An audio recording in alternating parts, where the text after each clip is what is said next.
Hello, my name is Mike Rogers. We are introducing the Gospel according to Matthew today.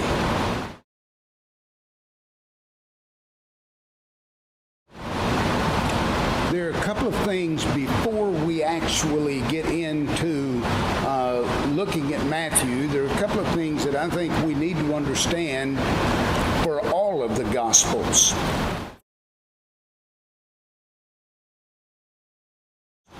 First of all, we need to understand that there's only one Gospel. There are 4 accounts, but there's one Gospel. And the Gospel is the good news of the life, death, and resurrection of Jesus Christ.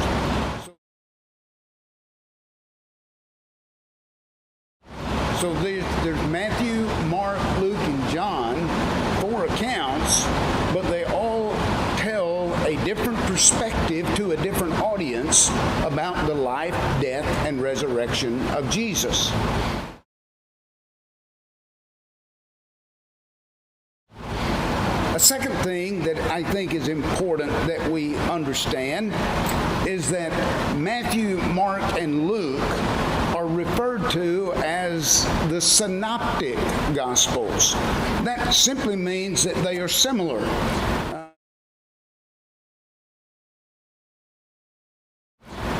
Matthew, Mark, and Luke often tell basically the same stories in basically the same ways. Now, Mark usually is a briefer account than Matthew and Luke,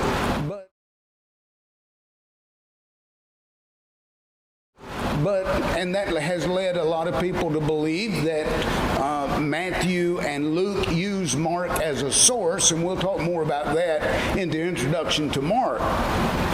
But it's important that we understand that these 3 are called the synoptics.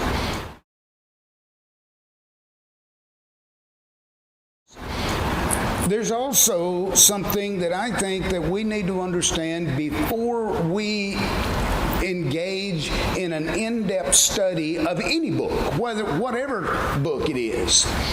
And that is that we need to read that book several times just to get a general idea of the content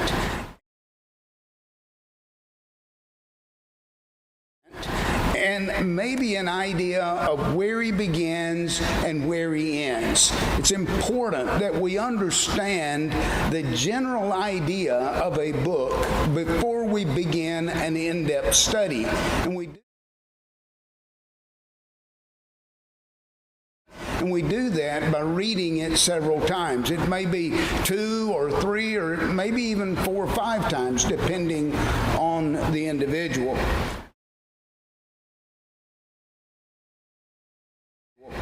But then there's also, we need to know, if at all possible, we need to know who wrote the book. If we can know who wrote the book, that helps us to get a better idea of that book and of the style and everything that's about the book.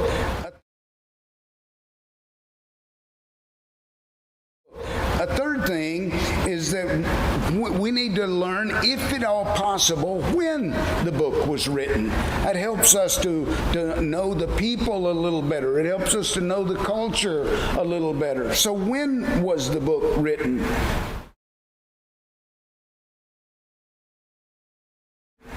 If it's at all possible, we need to know where the book was written from and where the audience was when the book was written. There is also, obviously, we need to know who the audience is. Who was this book intended for?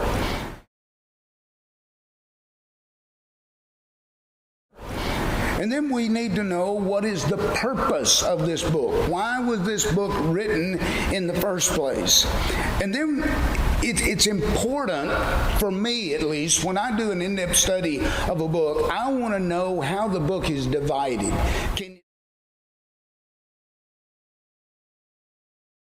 Can it be divided into 3 parts or 5 parts or maybe 7 parts? But how is that book divided? And that helps us when we kind of piece together the understanding of the book.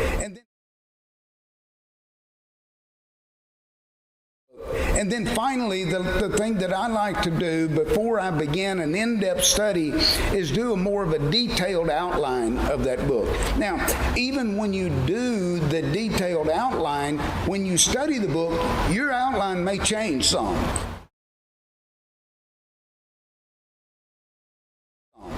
It may change at different spots, different things change. But do a detailed outline of that book, just simply so you can get a better idea and a better feel of where you've been and where you're going.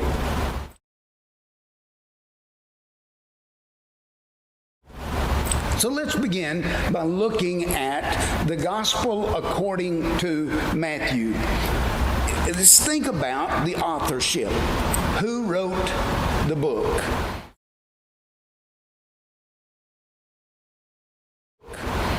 Well, even though the earliest copies of the Gospel according to Matthew has that title, it is certain that that was not included in the original.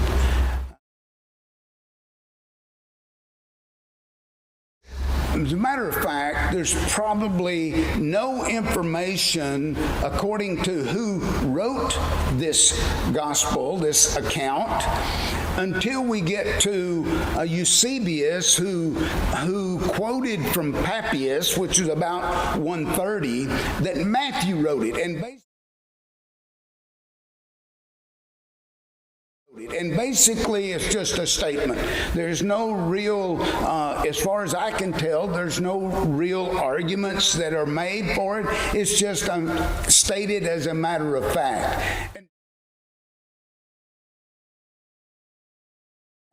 And basically, I don't know of anyone who really opposes that the Gospel according to Matthew was written by Matthew himself.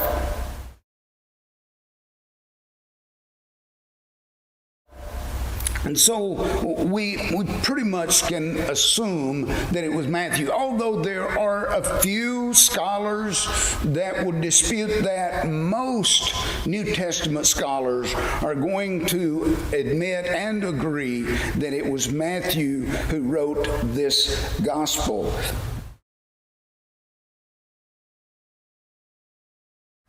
And there's so many different things that we look at. Some scholars say that it couldn't be Matthew because an eyewitness would not have had to use Mark as a source, assuming that Matthew uses Mark and as a source. And maybe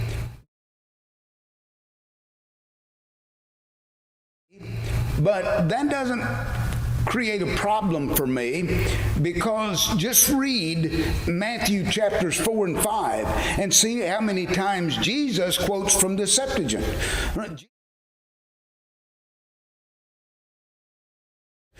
Jesus quotes from the Old Testament numerous times throughout the letter. Just in chapters 4 and 5, he quotes from the Old Testament numerous times.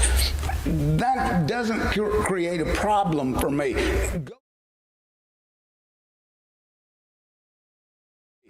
Go to Jude. In Jude verse 14, Jude quotes from 1st Enoch, and he cites Enoch. So that that Matthew uses Mark as a source doesn't create a problem for me that Matthew is the author of this book.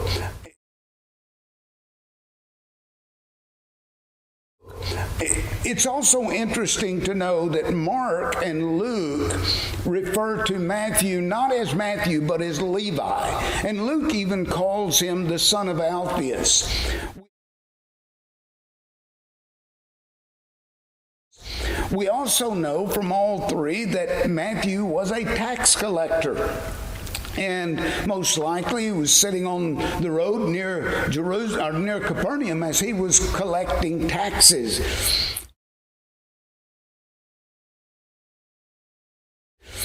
This is a big issue, because when looking at Matthew being a tax collector, we understand Jesus called all kinds of people to be his disciples.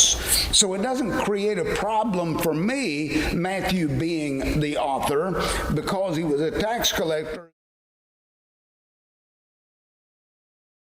As a matter of fact, it helps me to understand that Matthew was a Jew living in Palestine, and he was called to be a disciple of Jesus, and he did. And if he wrote this gospel, he would have known Jewish customs, being a Jew himself. He would have known the traditions of the Jews. And so there's no better person than someone that lives in Palestine that would write this author.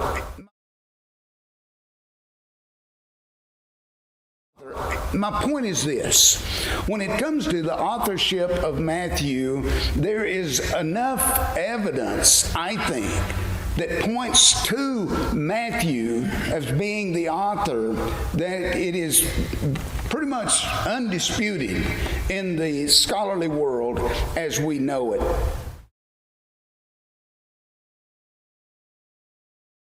The second thing that is important that we learn is, can we date the letter? Now, Matthew's letter has been dated anywhere from 50 to 100. Can we narrow it down anymore? I don't know.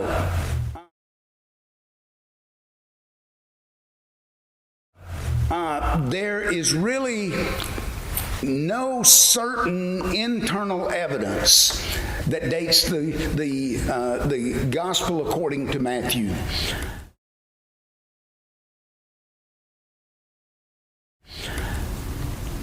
The only thing that I've been able to find that might help, and this just might help, is Matthew 23 and 24, that Matthew writes as if the temple is still standing.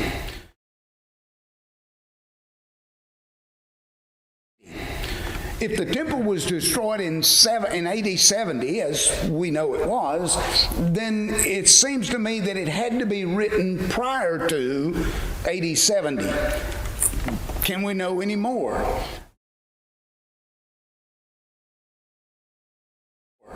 Well, dating it depends a lot on dating Mark. If Matthew uses Mark as a source, then Matthew has to be written after Mark. And we'll talk more about the dating of Mark, which is very speculative as well. But the most that we can know about the dating of Matthew is that it was pre-AD 70. And that's about all that I am willing to say on that, because that's about all that we can know. What about the location? Well, as uncertain as the dating of Matthew is, so is the audience, or at least where it was written from and where the audience was when it was written.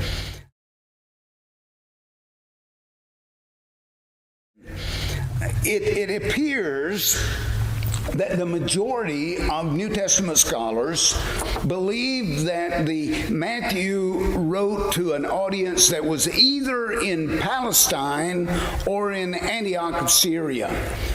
And there's some evidence that kind of helps us to understand that. Number one, Number one, if you look into Acts chapter 11, we understand that the people from the dispersion of Jerusalem, those Jewish Christians from the dispersion of Jerusalem, many of them settled in Antioch of Syria.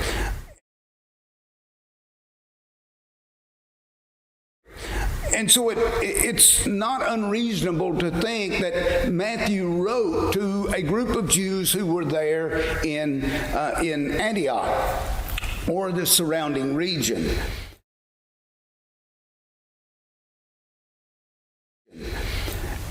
But it's just as difficult to notice where was Matthew when he wrote. Was Matthew still in Palestine? We know in chapter 8 and verse 1 that the apostles didn't leave Jerusalem when everybody else did. Everybody else ran out and went about preaching the gospel. But Matthew, along with the other 12, stayed in Jerusalem. And so maybe if it's true that Matthew was in Palestine when he wrote this account to an audience in Antioch, that's a possibility, but it's speculation.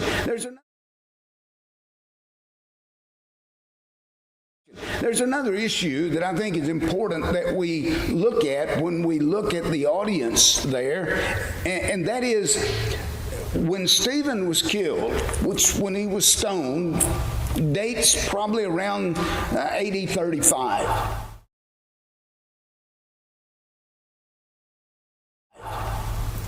And you would think the gospel account, and we'll talk about the purpose of Matthew in a moment, but basically it was to prove that Jesus was the Messiah.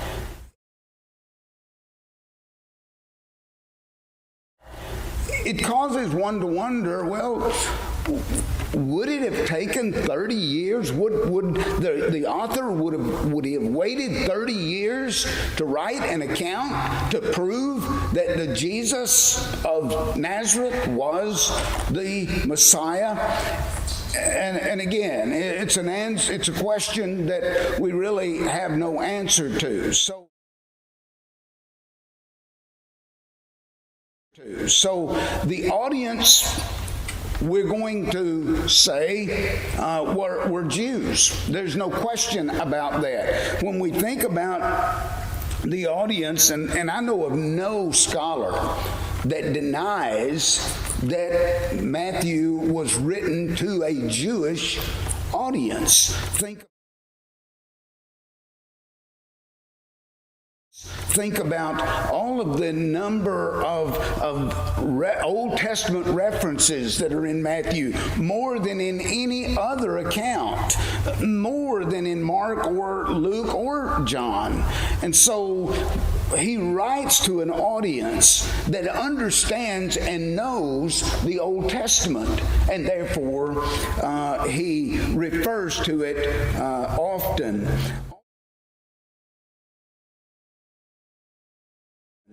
Also, there's no account in Matthew, there's no record in Matthew's account that Matthew explained Jewish customs or traditions as he did in Mark and John.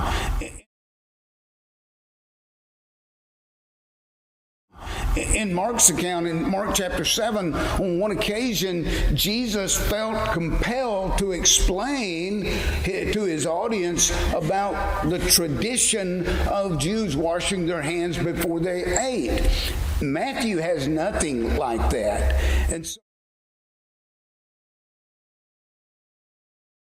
And so we understand even in John chapter 4, when Jesus meets the woman at the well, and there's a parenthetical statement there that says Jews have no dealings with Samaritans. There's nothing like that in Matthew. So it's pretty obvious that Matthew was written to a Jewish audience. another thing that seems interesting to me and makes a difference between Matthew, Mark, and Luke specifically is that Matthew uses the phrase kingdom of heaven much more than he uses kingdom of God. As a matter of fact, the kingdom of God is only used 4 times in the entire account of Matthew, and those 4 times, every one of them is referred to by Jesus. Jesus himself is using that phrase.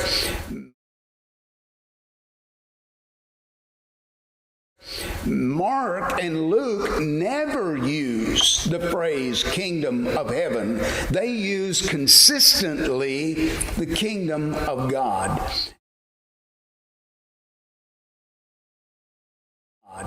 And so, because Jews, this seems to be the reason Matthew does not use kingdom of God, is because the Jews had such reverence for God that they wouldn't even call his name.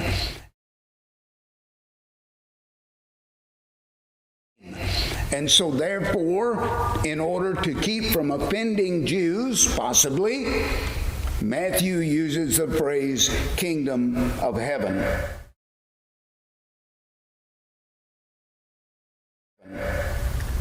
And even though some scholars then argue that it is impossible to know the specific location of this writing, just about everyone agrees that it was written to a Jewish audience.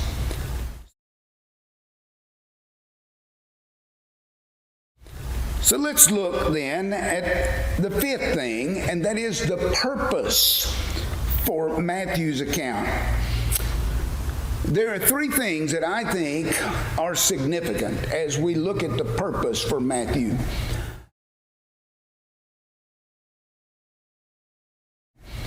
Number 1, it is clearly to let his Jewish audience know that Jesus is the Messiah and that he has already come. That seems to be the underlying purpose for everything.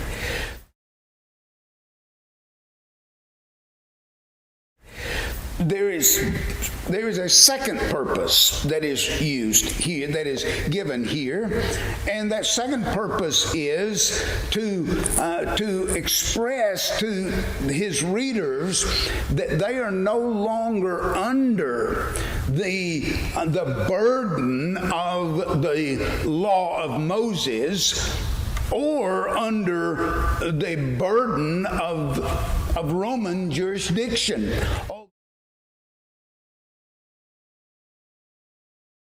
Although they lived under the Roman rule, they were no longer being citizens in the kingdom of heaven under the rule of God. They were not under the rule of the law, as the Pharisees were trying to impose.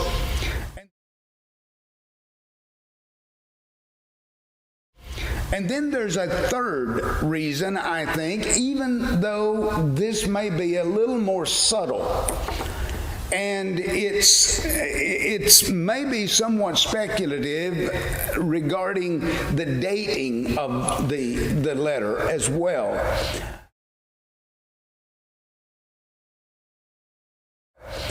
But I believe that a third reason for the writing of Matthew was to prepare these Jews for the Gentiles entering into the kingdom.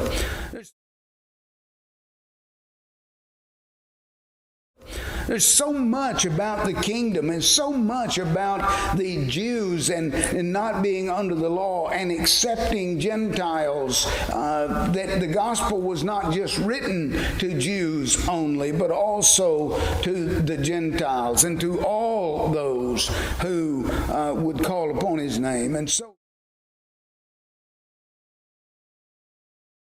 And so I think the purpose of it is threefold. It's first to prove that Jesus, the one that's introduced in chapter 1, is the Messiah. The one that's promised, the one that they had waited on for so long to come. He is here. He is Jesus.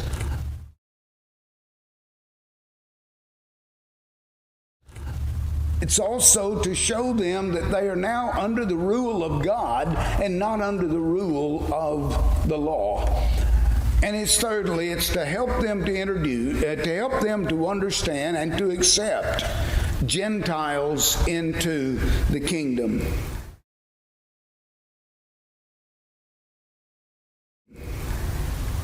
Then there's the sixth thing that I think that has to be done in order to get an in-depth study into a book. And that is to look at the literary structure, how the book is divided. And when it comes to Matthew, that's relatively easy.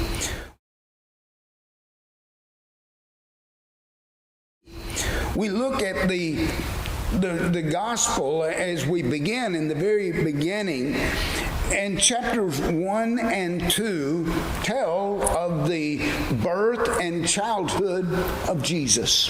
And it's who is this Messiah? Who is this Son of God? Who is this God with us, Emmanuel?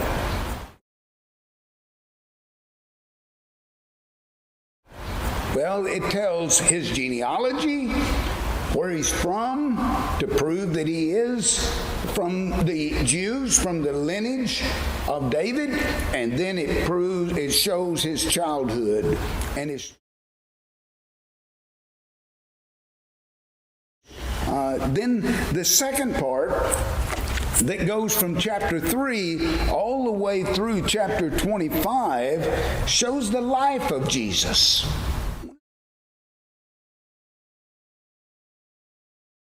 What is the life of Jesus? What did he do while he was living upon this earth? What are the teachings? What are the parables? What is the life? What was that like? And you read that.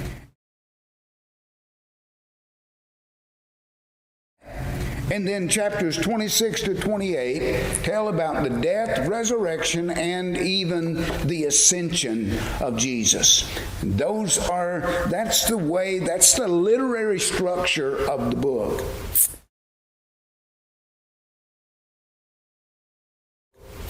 And then, as we look at this, Matthew describes the life of Jesus.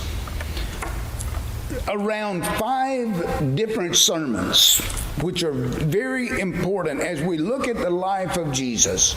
He describes that around 5 different sermons, and each one of those sermons ends with a very similar closing remark. For example, when Jesus finished these words, chapter 7 and verse 28, we can understand when Jesus finished these words. Now, this is not all of the sermons that we have in the gospel according to Matthew, but it gives us a break in these sermons.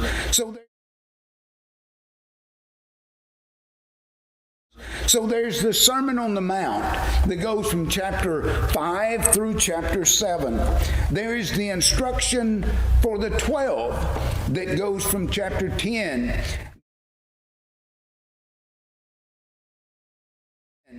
There is the parables of the kingdom that is found in chapter 13. There's the relationships in the kingdom that is found in chapter 18. And then there are the signs of his coming that are found in chapters 24 and 25.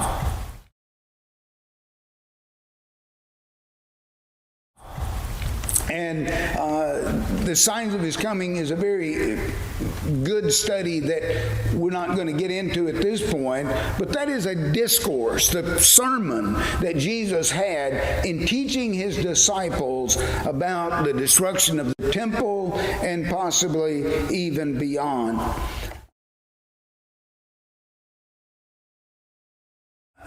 And then let's do very briefly, very quickly, let's do a brief outline, a little more detailed, brief outline of Matthew's account.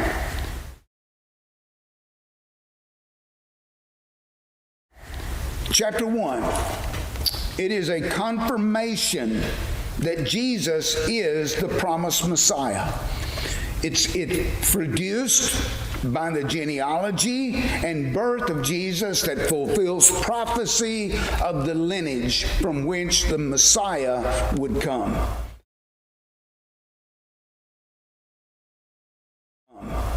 Then we have the birth of Jesus as we see it in the chapter 1. He was born of a virgin in the city of Bethlehem, and he was named Emmanuel, which means God with us. All of this is prophesied.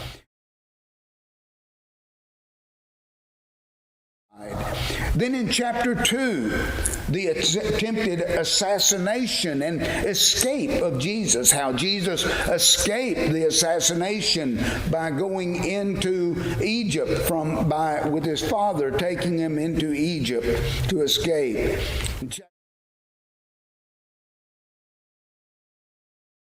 In chapter 3, then, we have the baptism of Jesus. And then in chapter 4, we have the temptations of Jesus. Then in chapters 5 through 7, we have the Sermon on the Mount, which Jesus announces the kingdom of God, or the kingdom of heaven.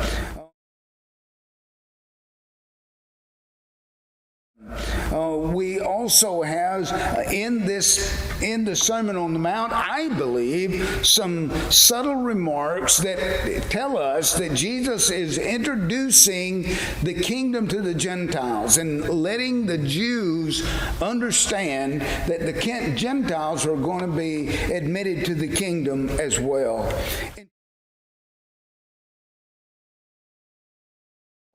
In chapters 8 through 10, you have the early ministry of Jesus as he brings the new rule of God into the lives of men, applying it to them. You have in chapters 8 and 9 the miracles, some miracles of Jesus as he presented it.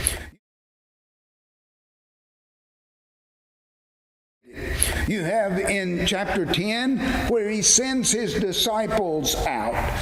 You have in chapters 11 and 12 the different responses of the people. You have how the poor accepted him and embraced him.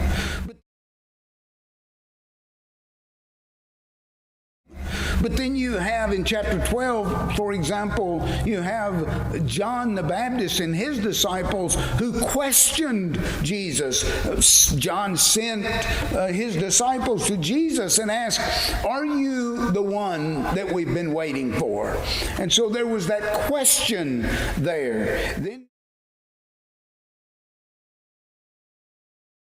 Then you have some that just completely rejected Jesus, like the Pharisees.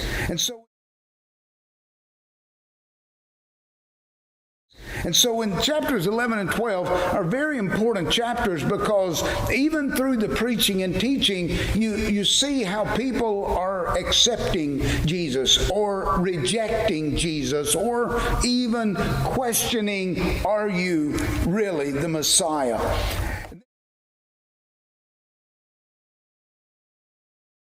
And then in chapter 13, you have the parables about the kingdom.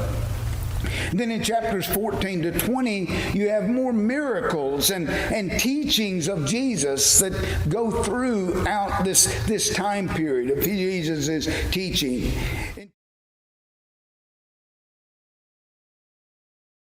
In chapters 21 to 27, you have the last week, including the death and burial of Jesus. And then in chapter 28, you have the resurrection and the ascension of Jesus. And that kind of gives you a more detailed outline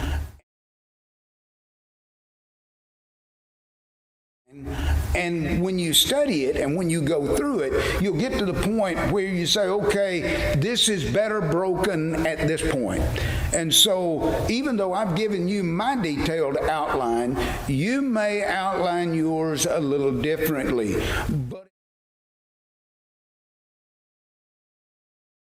But it's important for us to kind of get a general idea of how this book is laid out and what to expect before we get into this study. And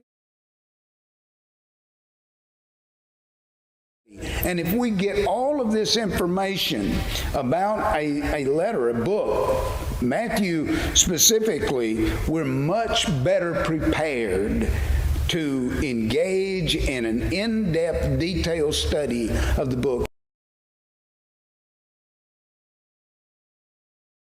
And I guarantee you, you'll get so much more out of it with this preliminary information than you would if you just jumped into the book to start with.